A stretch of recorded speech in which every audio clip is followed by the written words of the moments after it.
Sabipun, selamat pagi. Pemirsa Berita Lampung kembali hadir menjumpai Anda. Bersama saya, Iin Hermayani. Sejumlah berita aktual dan beberapa informasi menarik lainnya telah kami siapkan untuk Anda. Berikut berita utama hari ini.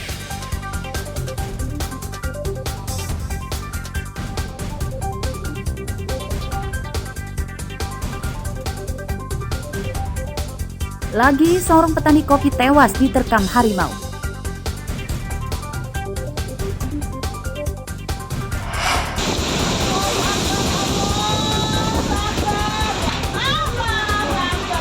Angin kencang merusak permukiman.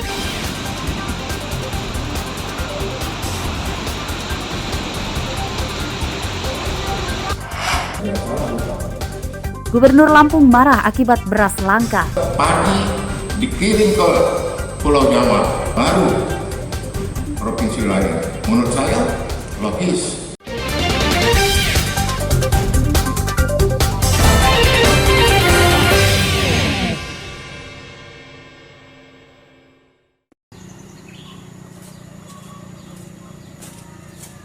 Satu lagi seorang petani kopi di Desa Sumber Agung, Kecamatan Bandar Negeri Suwo, Lampung Barat, meninggal dunia akibat diterkam harimau. Korban bernama Sahrin, 28 tahun, menderita luka cakar dan cabikan di kepala, kaki, dan punggung. Jenazah dievakuasi warga, tentara, dan polisi pada Kamis dini hari dari kebun kopi milik korban. Kebun korban berbatasan dengan Taman Nasional Bukit Barisan Selatan atau TNBBS, dan korban diduga tewas akibat diterkam harimau yang keluar dari habitatnya. Kasat Reskrim Polres Lampung Barat AKP Juherdi Sumandi menyatakan jenazah Sahrin pertama kali ditemukan keluarganya yang mencarinya setelah korban berpamitan ke kebun namun tidak pulang hingga malam hari.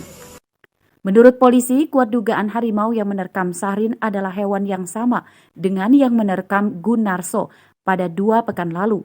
Jarak kebun Sahrin dan Gunarso sekitar 12 km. Ada satu korban lagi laki-laki, ya. Ini diduga juga ini dimangsa oleh hewan buas yang diindikasikan ini adalah harimau, ya. Seperti kondisi korban yang sekarang dan yang pertama, sebelumnya juga ini kondisinya cukup sama. Luka-lukanya juga hampir sama, ya. Apa yang dilakukan terhadap korban oleh hewan buas ini. Ya kalau rasa takut ya jelas itu ada rasa takut, tapi harus bagaimana itu kan mau ke kebun, mau bagaimana lagi itu. Harapannya apa, Pak? Ya harapannya kalau ini harus berantas itu, ditangkap apa itu Harimaunya. Harimaunya itu, sebab itu kan perkebunan itu, meresahkan warga itu. Masih berkeliarannya harimau di perkebunan kopi menyebabkan para petani takut.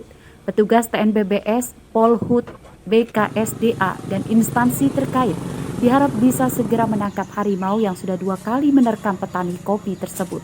Rosandi melaporkan dari Lampung Barat.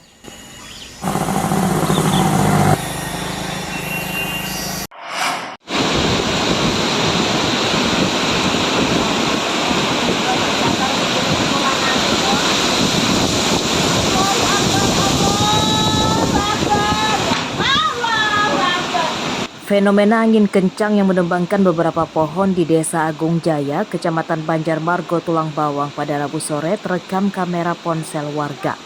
Suara gemuruh angin kencang menyebabkan warga panik. Selain menumbangkan pohon, angin kencang juga merusak puluhan rumah dan merobohkan 1 kandang ternak.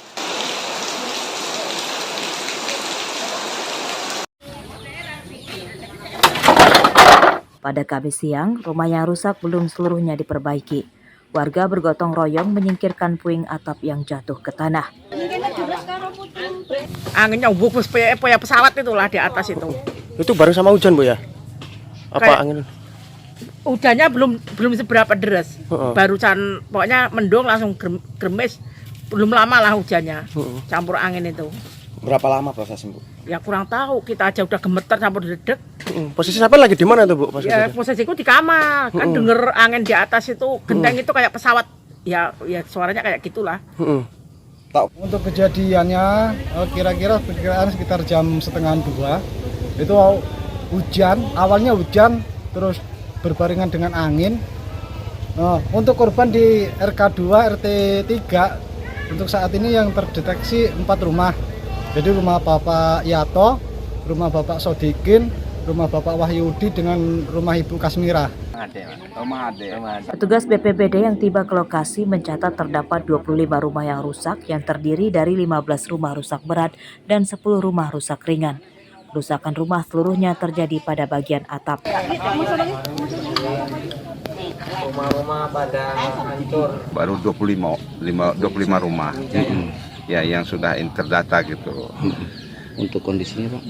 Untuk kondisinya kita lihat sendiri, ada yang parah.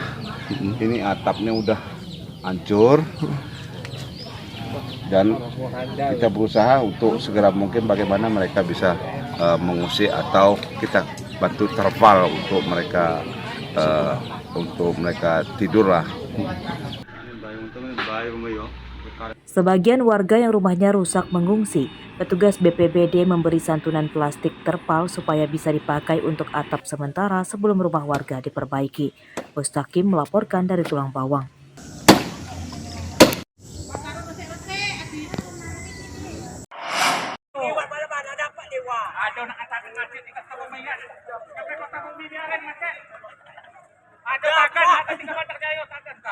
Sebuah mobil pickup bermuatan kasur ringsek akibat bertabrakan dengan truk box di Jembatan Layang, Jalan Sumatera Lintas Tengah, Desa Banjaratu, Kecamatan Wai Pengobuan, Lampung Tengah, Kamis pagi.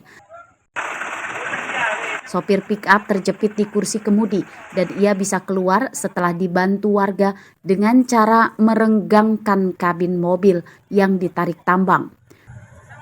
Korban Dodi Supriyadi, warga Sumatera Selatan ini kemudian dilarikan ke rumah sakit. Kecelakaan terjadi saat sedang hujan. Mobil pickup yang sedang melaju dari arah Bandar Lampung tiba-tiba kehilangan kendali akibat mengalami ban pecah. Mobil kemudian melintang di jalan dan saat bersamaan datang truk dari arah lawan dan tabrakan pun tidak terhindarkan. Tahu-tahu mobil itu lari ke kanan. Menurut informasi kan pecah ban itu, Bang?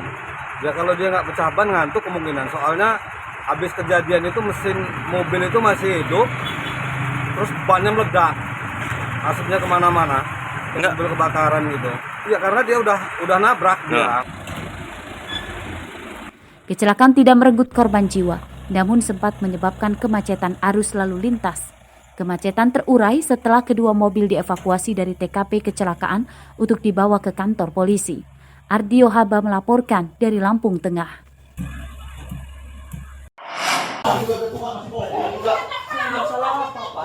Ini motornya kuncinya mana, Bang? Penangkapan tersangka pemalak yang disertai penjamretan di Desa Yosorjo, Kecamatan Metro Timur Metro pada Kamis siang sempat diwarnai tangis keluarganya. Mereka syok dan tidak menyangka karena perbuatan Dava yang ditangkap polisi karena jadi penjahat jalanan. Saat penangkapan, tersangka sempat menyangkal tuduhan polisi. Namun ia akhirnya pasrah setelah polisi menunjukkan video rekaman CCTV ketika tersangka dan temannya yang masih buron menjamret ponsel pasangan remaja yang sedang berjalan kaki. Dalam rekaman CCTV terlihat dua tersangka awalnya menghampiri korban yang sedang jalan kaki untuk meminta uang Rp20.000. Tersangka kemudian menodong dan memukul korban saat merampas ponsel korban. Remaja, yaitu satu gadis dan satu remaja laki-laki, kemudian meminta sejumlah uang senilai Rp20.000, kemudian langsung merampas tas dan mengambil dari isi tas tersebut. Lalu memukuli korban, dari keduanya memukuli, kemudian memeriksa dengan barang-barang lainnya. Namun hanya yang didapat satu buah tas dan dengan isi handphone tersebut. Motor tersangka yang dipakai untuk mencamret disita sebagai barang bukti.